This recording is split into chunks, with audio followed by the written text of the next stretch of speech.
Le tourisme à Limbourg amorce un nouveau virage avec tout d'abord deux nouveaux visages. Celui de Stéphane Bolmin qui depuis le dernier scrutin a hérité de l'échevinat du tourisme, mais aussi celui de Sandra Huberti qui occupe aujourd'hui la présidence du syndicat d'initiative. L'envie de travailler davantage en synergie a clairement été réaffirmée ce matin, mais aussi la volonté de positionner Limbourg sur la carte du tourisme wallon comme site incontournable. Si Limbourg ne manque pas d'atouts, ceux-ci restent encore trop souvent méconnus. Aussi, le maître mot à l'avenir sera visibilité.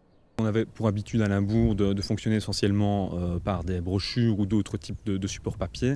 Ici, on évolue vers les réseaux sociaux, vers les sites internet, de façon à attirer un public nouveau et à être dans l'air du temps, puisque c'est comme ça maintenant qu'on attire le touriste. Les priorités de la politique générale en matière de tourisme à Limbourg sont aujourd'hui multiples. D'abord, faire rentrer la commune dans l'ère du 2.0, mais aussi amener les jeunes à découvrir les richesses de cette ville hors du temps en ne misant pas que sur les aspects culturels, autrement dit, compléter l'offre en tablant aussi sur la nature ou encore le sport.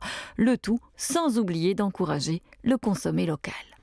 Nous avons réellement du potentiel. Il y a des atouts dans cette commune et il est temps de les mettre en valeur. Oui, on démarrerait par le site de Limbourg-Haut qui, lui, est le site patrimonial par excellence. Il pourrait très bien, pourquoi pas, dormir ici. Et puis alors, par la suite, retourner vers Binsta et aller découvrir le côté beaucoup plus terroir et manger un petit bout tout à fait différemment. Donc oui, c'est vraiment quelque chose que l'on peut imaginer.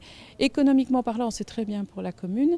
Et deuxièmement, ça nous permettrait aussi d'être connus à l'extérieur, je vais dire, de l'entité verviétoise et de cette maison du tourisme de Verviers. Et je crois qu'il est temps quand même qu'on s'y mette. Autre défi, et non des moindres, stimuler le tourisme tout en préservant la qualité de vie des Limbourgeois.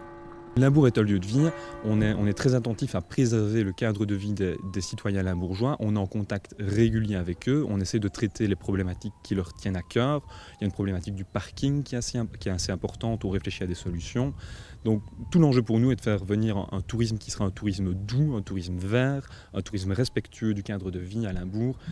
Pour ce qui est des gros dossiers patrimoine de l'entité, ceux de l'Arvaux et de l'Église, ils sont en cours en attente d'octroi de subsides pour leur restauration respective. Quant à la place, les travaux devraient démarrer à la mi-août.